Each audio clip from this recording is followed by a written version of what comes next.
This is the best kept secret in Alcoholics Anonymous because as long as you don't know what this means, you can be manipulated.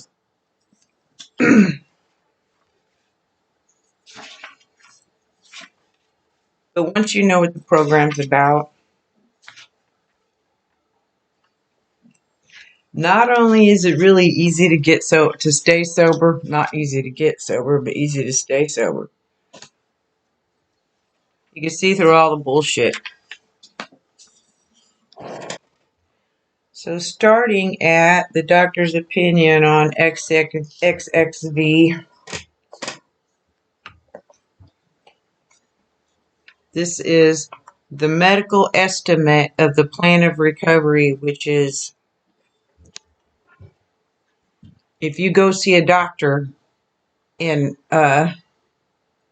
you want to know what it's going to take for you to recover from or get through an illness, they'll give you their plan of recovery. That's what it is. So we of Alcoholics Anonymous believe that the reader will be interested in the medical estimate of the plan of recovery described in this book. Convincing testimony must surely come from medical men who have had experience with the sufferings of our members and have witnessed our return to health. A well-known doctor, chief physician at a nationally prominent hospital specializing in alcohol and drug addiction, gave Alcoholics Anonymous this letter. So the medical estimate of recovery is defined as a prediction of how long it will take to recover, including the expected time for healing, potential limitations, and necessary steps to reach full function and potential complications. To whom it may concern, I have specialized in the treatment of alcoholism for many years. In late 1934, I attended a patient who, though he had been a successful businessman of good earning capacity, was an alcoholic of a type I had come to regard as hopeless. So he was competent, he was successful, he was intelligent, he wasn't mentally deficient, but he was beyond the doctor's ability to help. In the course of his third treatment, he acquired certain ideas concerning a possible means of recovery. As part of his rehabilitation, he commenced to present his conceptions to other alcoholics, stressing upon them they must do likewise with still others. This is part of the program, but not the entire part of it. It's just like an outline. So as part of his recovery, as part of our recovery, he presented his ideas and thoughts to other alcoholics, stressing upon them that they must, in order to stay sober, do the same thing. This has become the basis, foundation of a rapidly growing fellowship of these men and their families. This man and over 100 others appear to have recovered. Recovered from a seemingly hopeless state of mind and body does not mean recovered from the disease of alcoholism, because once you're an alcoholic and you have developed that allergy to alcohol, you can never go back to undeveloping the allergy. So allergies I was explained by a allergist, whatever them doctors call. You're either born with allergies or you develop them as you grow older. So I developed an allergy to penicillin, but I was not born with it. I will never have an unallergy to penicillin. I'll always have that allergy now for the rest of my life. Same with alcohol.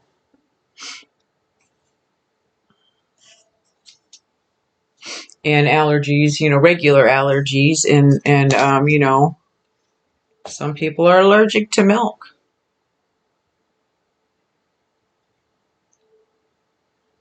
So the people that are allergic to milk don't say, well, I'll just drink a little bit,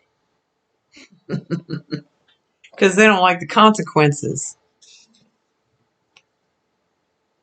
I'm not going to say, let me take a little bit of penicillin and maybe I won't have such a severe reaction. It's like saying, let me have a little bit of alcohol and maybe I won't continue to drink until I'm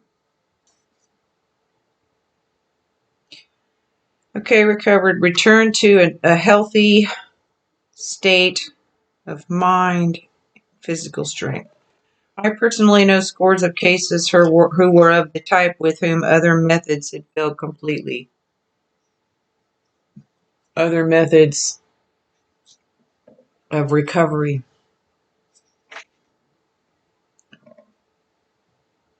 Probably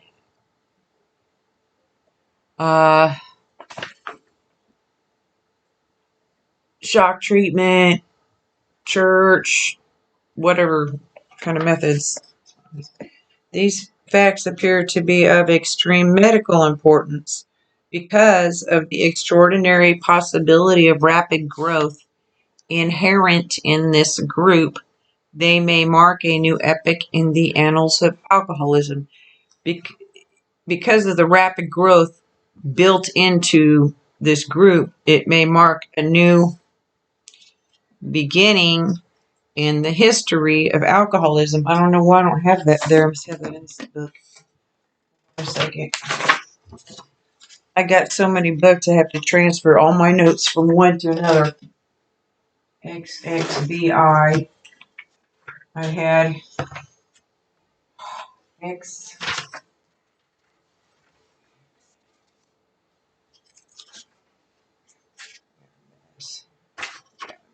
XXVI. Wow. Yeah. Alrighty then. Okay.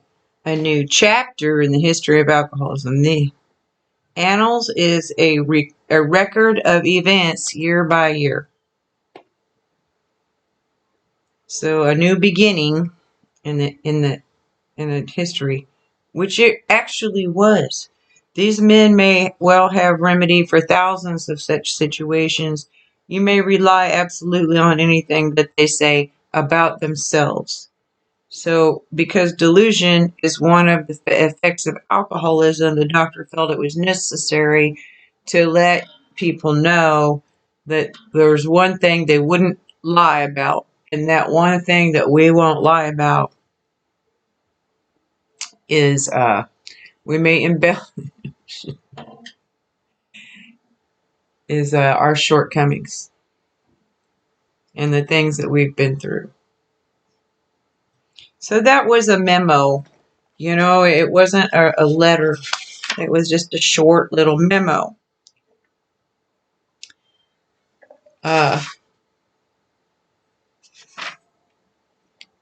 Doctors really don't want to hold themselves to that. Let's see. So the physician who, at our request, gave us this letter, which was real short, like a memo, has been kind enough to enlarge upon his views in another statement which follows. In this statement, he confirms what we who have suffered alcoholic torture must believe. So that's why they wanted him to write this letter, so that he would confirm that the body of the alcoholic is quite as abnormal as his mind. That wasn't pointed out. XXVI.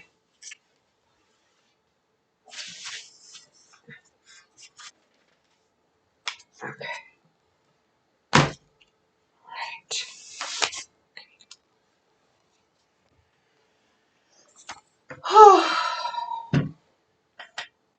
Did not satisfy us to be told that we were maladjusted to life, that we were in full flight from reality, or were outright mental defectives.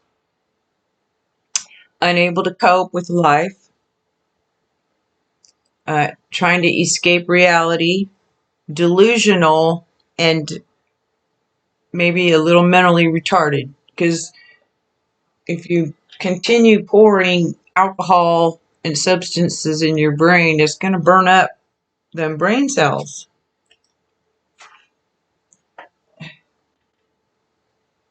Okay. These things were true to some extent. In fact, to a considerable extent with some of us. You can't turn a pickle back into a cucumber. But we are sure that our bodies were sickened as well. In our belief, any picture of the alcoholic which leaves out the physical factor is incomplete. So the way the alcoholics were looked at in the past was they are rejects of biological rejects that were born defective and beyond, they're so mentally ill they had to be locked up, and there was never any hope for them. And now we know there's such a thing as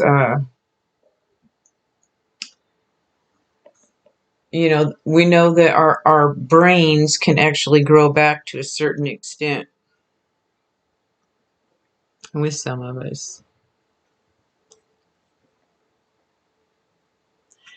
So, okay, the doctor's theory that we have an allergy to alcohol interests us as laymen. I think that's like beginners. We don't really know much. Our opinion as to its soundness may, of course, mean little. So, our opinion as to what medically happens in our body isn't the we're not the professionals in that area because we're not doctors. Some of us may be doctors, some of us may be nurses, some of us may be therapists, counselors, etc. But in this respect, no one was at that time. But as ex-problem drinkers, we could say that his explanation makes good sense. That explains many things for which we cannot otherwise account, can't explain. So we couldn't explain why when we started drinking we couldn't stop. We couldn't explain why when we took just a little bit we had to have more. We couldn't explain why other people couldn't. We couldn't explain that the thoughts in our head and the craving, we couldn't explain it.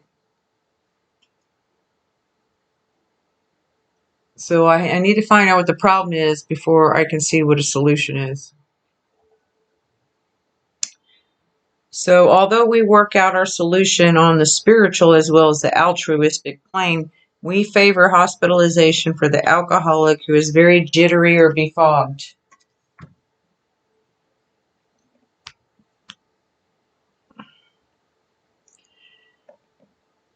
So we work it out. We take the actions, we do the work, we do the inside work, the outside work on a spiritual plane as well as a altruistic is unselfish. So we unselfishly help other people, we unselfishly give.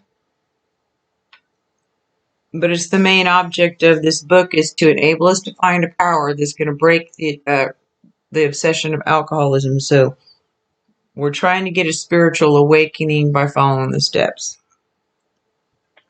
We favor hospitalization for those who are shaky, groggy, kind of out of it, need a little bit to get on their feet again, get their brain functioning.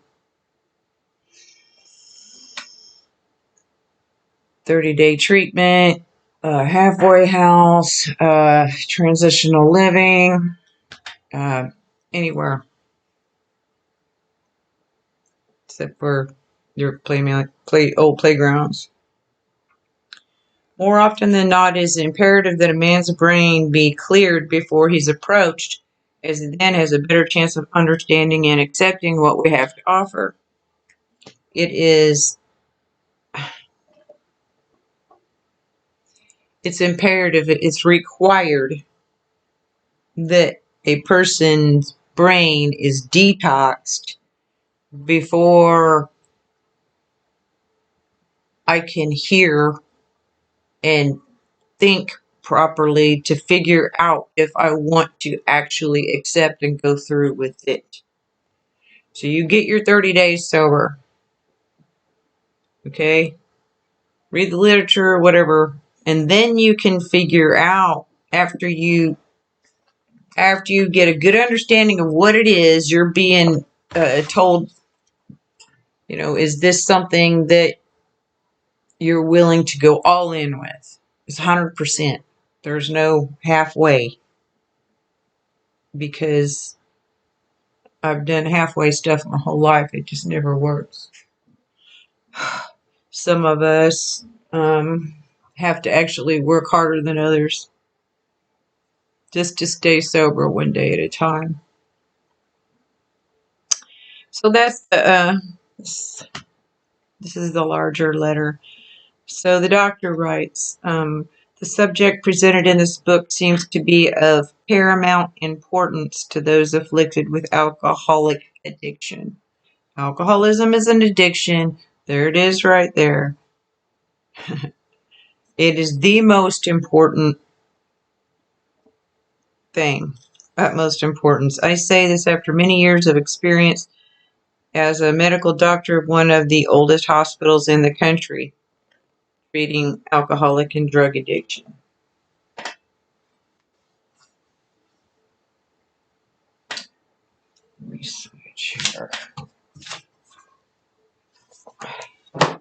Now I got two books. Okay, so subject presented in this book seems to be the number one importance to those suffering with alcoholic enslavement. Addiction is enslavement. So now you're a slave. So do you want to be a slave the rest of your life, or do you want to be free? What are you willing to do to get free? Are you willing to do the things that are outlined in this book to see if it will work for you? I didn't have a choice. That's my last chance.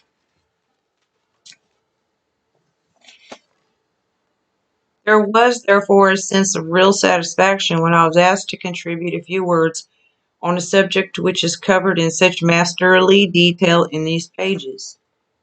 Okay, he was thrilled to do it. We doctors have realized for a long time that some form of moral psychology was of urgent importance to alcoholics, but its application presented difficulties beyond our conception. Moral psychology is the moral inventory in step 4.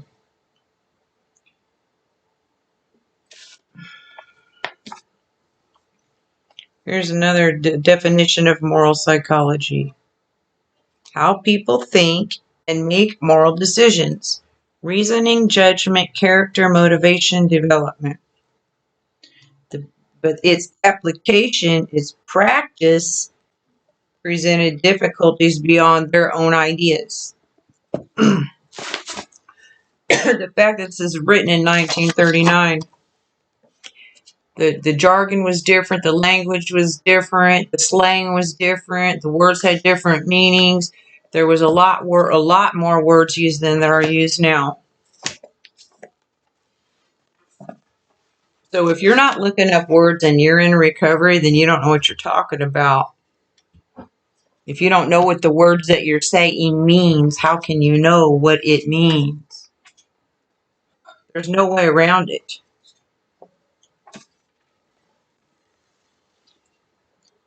Okay, Science versus Religion, page 59.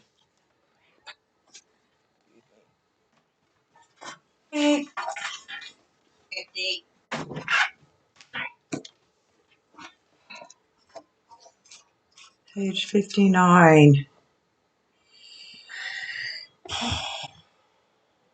I don't know why I put that on there. Whatever. Many years ago, one of the leading... Wait, that was... Sorry. Okay. Ba-da-ba-da-ba.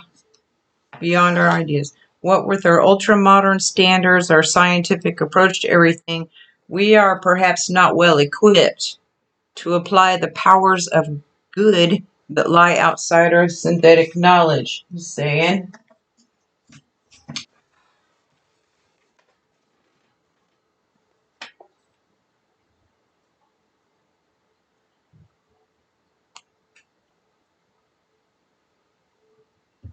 So if I'm trying to figure it out based on scientific facts, it's going to be more difficult just because I don't think there's any way to scientifically approach a spiritual awakening. Synthetic knowledge is based only on facts. Many years ago, one of the leading contributors to this book came under our care in this hospital, and while here, he acquired some ideas that he put into practical application at once. So he took his knowledge, he acquired some ideas that he took, and he put into action in real world situations, which is taking the steps in your recovery and these spiritual principles and applying them to your everyday life is what I feel like recovery is for me. Many years ago, one of the leading, later he requested the privilege of being allowed to tell his story to other patients here, and with some misgiving we consented. Okay, so it was a privilege because he wasn't getting paid for it. He wanted to do it because he wanted to help people out of the goodness of his heart. It wasn't just because he needed to have to do that to stay sober. Maybe in the beginning, you might have to help people to stay sober, but eventually, if you'll have a recovering change of heart and mind, you'll want to do it because it's the good and right thing to do. But he got a profound spiritual experience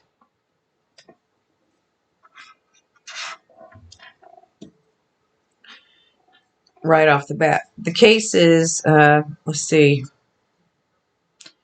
okay, with some doubts, they finally agreed. The cases we have followed through have been most interesting. In fact, many of them are amazing. The unselfishness of these men as we have come to know them, the entire absence of profit motive, and their community spirit is indeed inspiring to one who's labored long and wearily in this alcoholic field. So, they weren't in it for money, they were in it for spiritual growth. They wanted to stay sober. They didn't want to be rich because it wouldn't matter if you have all the money in the world, if you're drunk. And so the most important thing, the number one thing, is spiritual growth.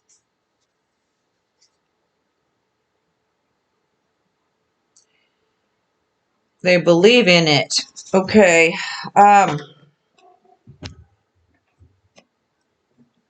they believe in themselves and still more in the power which pulls chronic alcoholics back from the gates of chronic is over a long period of time.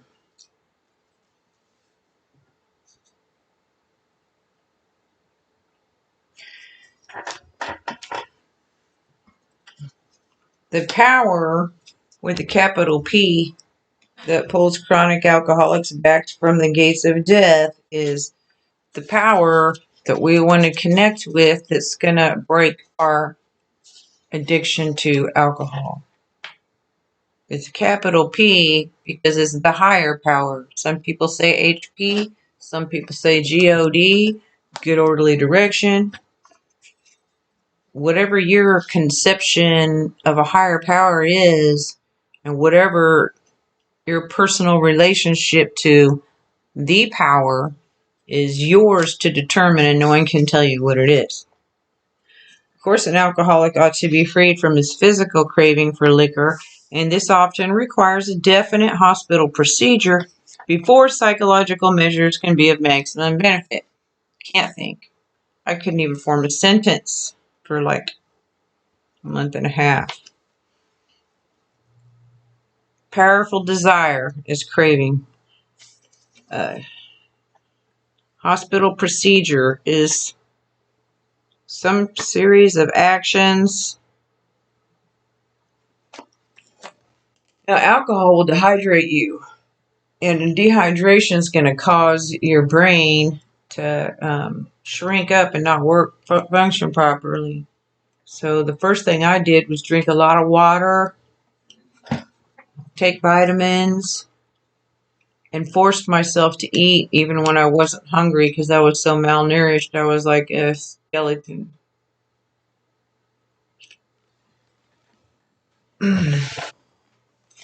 It took me, after I had about 13 years of sobriety, I relapsed, and it took me in 10 years to get back to Alcoholics Anonymous. And by that time, I was so emaciated and sick. I think I was right at death's door. But God. We believe, as so suggested a few years ago, that the action of alcohol on these chronic alcoholics is a manifestation of an allergy, that the phenomenon of craving is limited to this class, never occurs in the average temperate drinker. So they believe, the doctor and that hospital believe, and so believed a few years before this guy recovered, the action of alcohol on chronic alcoholics was an expression of an allergy, and that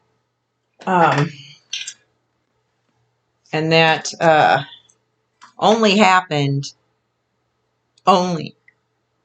to alcoholics, and never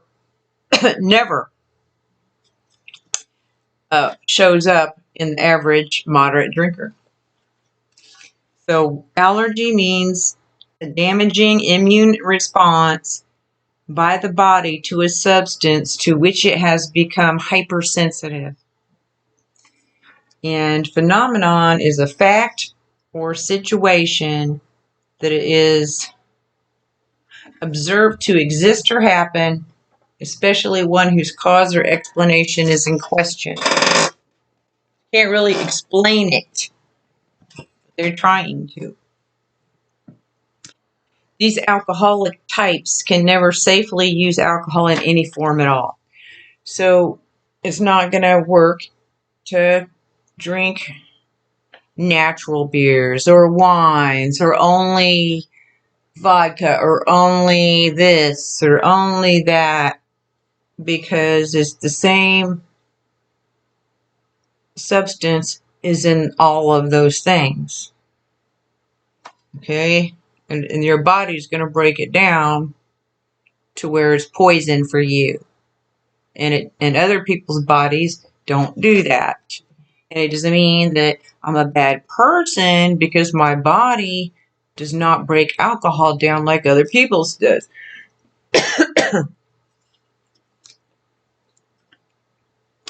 Once having lost their self-confidence, their reliance upon things not human, their problems pile up on them and become astonishingly difficult to solve.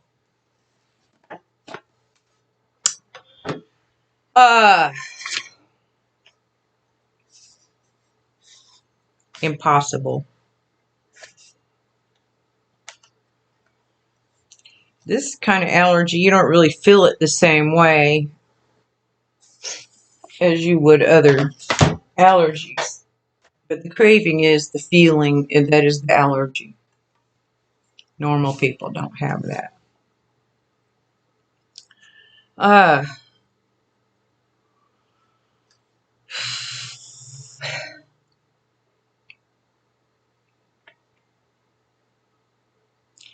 so it's easy to lose your self-confidence when you keep trying and keep trying and keep trying and keep trying and you fail, fail, fail, fail, fail. Like you want to quit drinking and you want to and you've tried this and tried that and fail, fail, fail. You just lose your self-confidence, okay, and lose your hope. And you lose your trust on you can lose your faith in God, your trust in things that of spiritual things. And once that happens, once I lost my hope and faith, I didn't have the desire to do the things that I needed to do that take care of the problems of my life. I just gave up. And that's why our problems, their problems pile up on them and become astonishingly difficult to solve. And it's called like lack of a motivation and depression. So we know that alcohol is a depressant. It's going to cause people to be depressed. It's going to cause lack of motivation. It's going to destroy your hope and faith. Maybe not in an average temperate drinker. You might get a hangover the next day, but for a real alcoholic, it's going to destroy you. Everything. Okay, so frothy emotional appeal seldom suffices. Doesn't matter if, it didn't matter to me. I'm going to try not to cry. If my son cried and begged me to quit drinking. Oh, Jesus. It didn't matter to me what people said.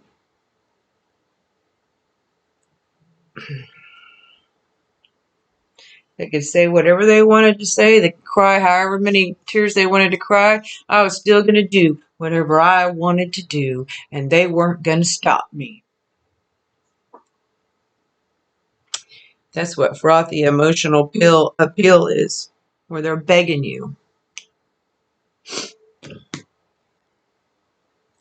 The message which can interest and hold these alcoholic people must have depth and weight. In nearly all cases, their ideals must be grounded in a power greater than themselves if they are to recreate their lives.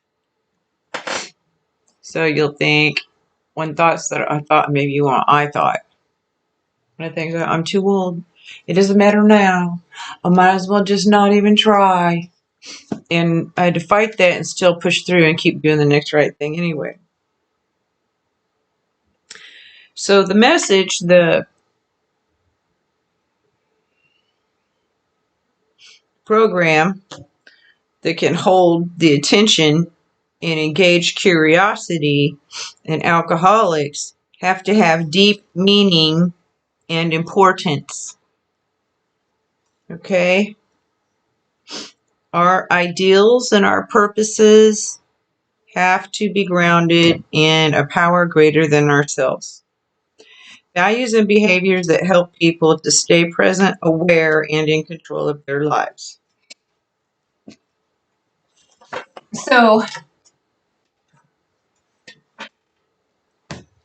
you can't really force anyone to get well if they don't want to.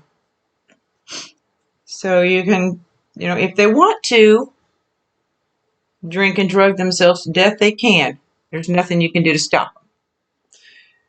But if they want to make their life mean something, they could learn how to save other people's lives from alcoholism addiction. So the great thing about that is, in the process of learning and trying to help save other people, you save yourself. And then you may be saving future generations. So all of our names are going down in history, whether you like it or not. It doesn't matter if you believe it, because it's true. And was it 2012, Edward Snowden came out and said, we're all being watched. We've been monitored for a long, long time now. We know we are.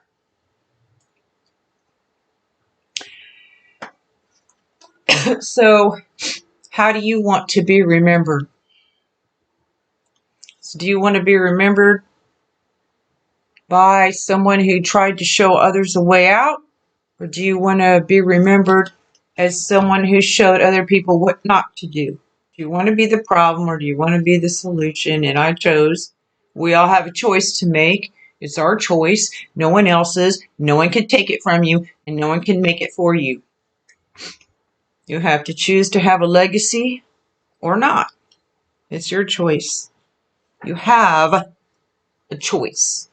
You can choose to keep doing what you've been doing, and you know where that goes, or you could choose to do something different, and you're the only one who could force yourself to do it. So we force ourselves to go to meetings. We force ourselves to do the right thing until it comes easy.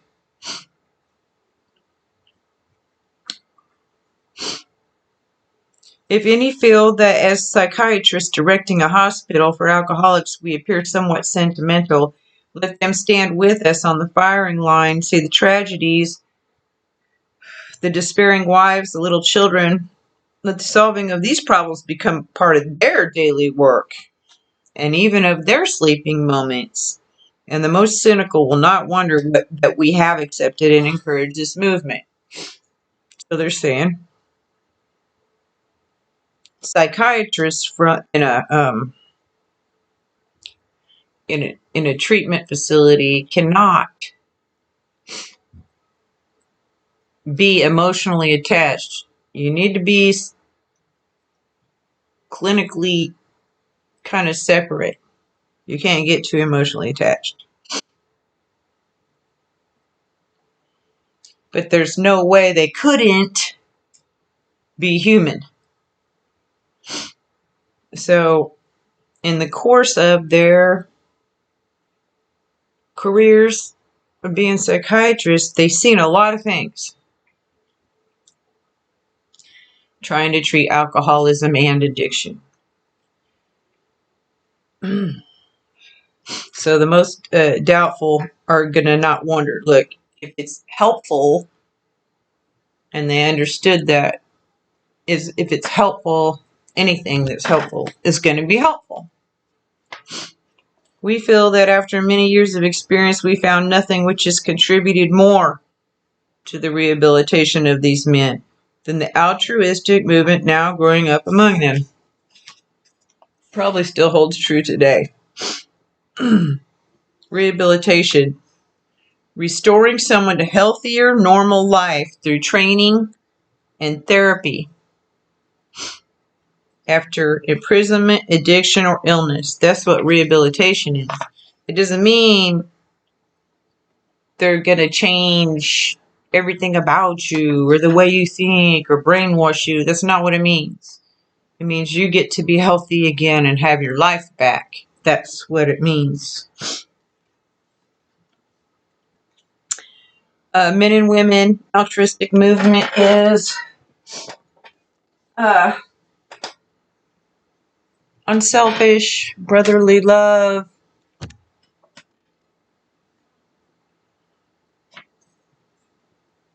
collection of social something and philosophies. Men and women drink essentially because they like the effect produced by alcohol. So, my nervous system, I'm so hyperactive, my nervous system is so up here because of all the complex trauma I experienced over and over and over and over, like my entire life. And I couldn't relax. And so when I would take a drink, I'd instantly calm my nervous system down. Over time, what it done was it killed my nerves. So it killed my nerves. I didn't know it killed my nerves until I got sober. And I was about 6 or 9 months when the pain came. I had 6 to 9 months of sobriety and the pain started. Because I had killed all my nerve endings were fried. And there's a nerve called the vagus nerve, and it's the longest nerve in your body, and it goes from your belly button like your umbilical cord. So I was doing like CBD oil on my belly button and box breathing, which is like 4 count breath, 4 count breath breathing meditation exercises, sound healing therapy, whatever, anything, everything to calm my nervous system down. They like the effect produced by alcohol. It can make you not be afraid to talk. I felt like it made me think better. Alcohol broke down like carbohydrates for me, gave me extra energy. I felt like I had superhuman strength. My emotions, I could control my thought. I felt like I could control my emotions better, but in reality, it was just the opposite. If I got real mad, people would give me a drink. Happy drink, sad drink. I felt like I was in control, but I was in actuality losing control. The sensation is so elusive that while they admit it's injurious, they cannot after a time differentiate the truth and false. Okay, so the feeling is so difficult to find again that while we admit it's harmful and we know we're harming ourselves, we can't, after a course of time, tell reality. We can't see reality. Okay, we're delusional. But you don't know that you don't know because you don't know. So, I didn't know. I didn't know I was mentally ill. I was too mentally ill to see that I was mentally ill. So the only way to know is to give yourself, 90 days, 90 meetings in 90 days, and you can start from that point at 90 days, not before. When you get to 90 days, that's the beginning. That's where you say, look, if I want to continue getting more intelligent, if I want to continue getting my physical strength back, if I want to continue leveling up, if I want to continue feeling better, I can keep going. And if you want to be sick and hungover, you can go back to that too. It's your choice. No one's going to take it from you. No one's going to make it for you. To them, their alcoholic life seems the only normal one because they lived in it so long. Don't know what you don't know till you know. To them, their alcoholic life, oh my God, it's like the Groundhog Day over and over. The same shit, different day. That's what alcoholism and addiction is living the same day over and over again. And you don't have to. You can have a different day every day if you want. They are restless, irritable, and discontented unless they can again experience the sense of ease and comfort which comes at once by taking a few drinks. Drinks which they see others taking with impunity, okay? They have anxiety, they're angry, they're unhappy, and depressed unless they can get the instant gratification of instant calmness to calm me down and change all my feelings for me and not have to worry about anything because I don't care anymore. I'm not going to do anything about it. And all I have to do is drink a drink and not care.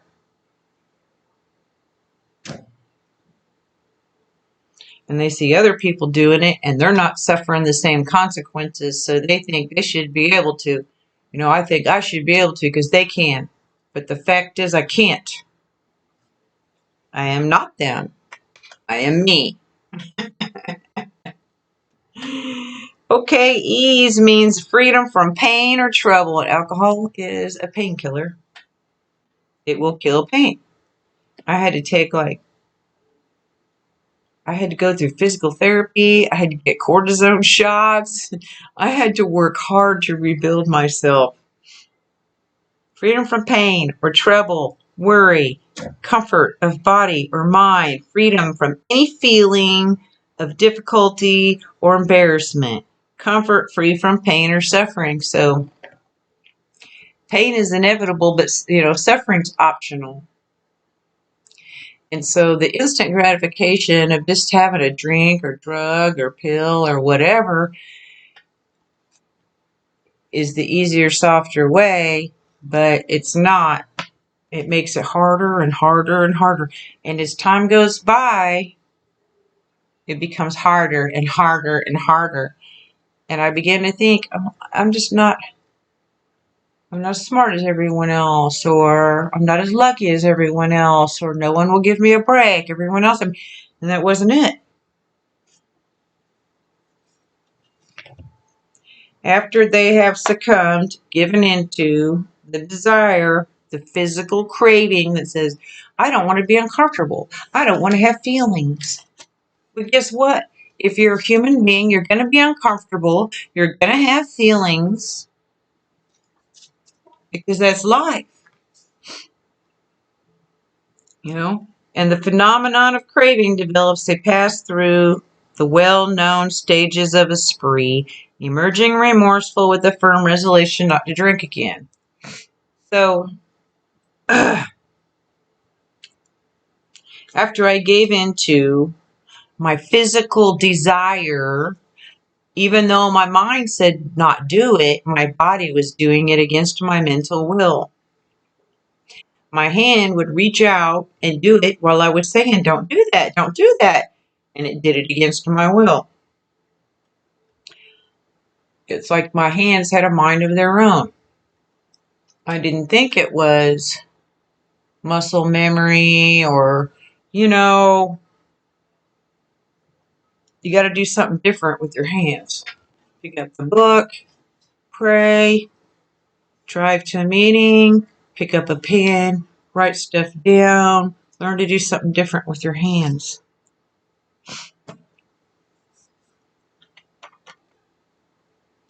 The phenomenon, which is an unexplained event, a physical craving, which is an allergy, starts again. And then they know what's going to happen. We know what's going to happen next. We already know we're going to go on a drinking spree. We don't know how long it's going to last, probably a few days, maybe God knows. And then we know we're going to feel guilty and ashamed, okay? And then we know we're going to say, I'm never going to do that again. And that happens over and over and over and over for months and months and years and on and on and on and on. And I tried to tell people, all you got to do is one thing, man. All you got to do is one thing.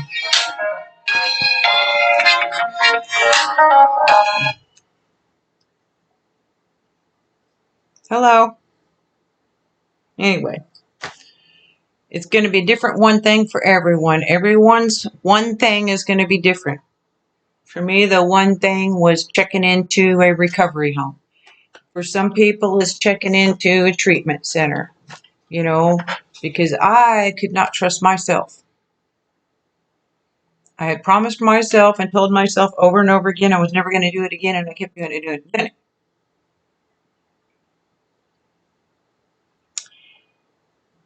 So, take the plunge.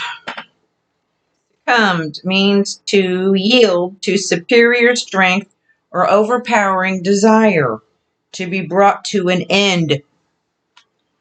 So,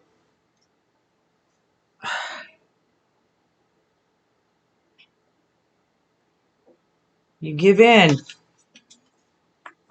So instead of surrendering to the alcohol and surrendering to my physical body, I start surrendering to something different. So surrender to the Lord, surrender to God, surrender to the program. give up my way, hopefully, because that's the only chance I got. This is repeated over and over. Unless this person can experience an entire psychic change, there's very little hope of his recovery. That's a spiritual awakening. That's what we want. When you get your spiritual awakening, let me just tell you, powerful. Alcoholics, we love power and control. So you want power and control? Yeah. You got to change your mind. So I can't change my mind with my mind. I need to use someone else's mind. I needed to borrow someone else's mind. I can wash my mind with words. I can do that. But I can cement that thought in my mind when I connect an action with a word, the tactic physical response with the word, and combine them together. And that works well when you're helping another alcoholic at the same time teaching yourself. That's what I'm doing right now. So with that, I'm going to stop, and if you need anything, you can look up your local Alcoholics Anonymous meeting. Go there. You don't have to say anything. You can just sit and listen. You can call 988, which is the mental health crisis line. Someone will talk to you for free. It's anonymous. There's all kinds of help, but no one's going to help you unless you reach out, because no one's going to force you. No one forced me. No one forced me to do what I needed to do. I had to do it myself. I have to take the actions. You know what the right thing to do is. People know what the right thing to do is. Doing it. That's just it. Anyway, I'll shut up now.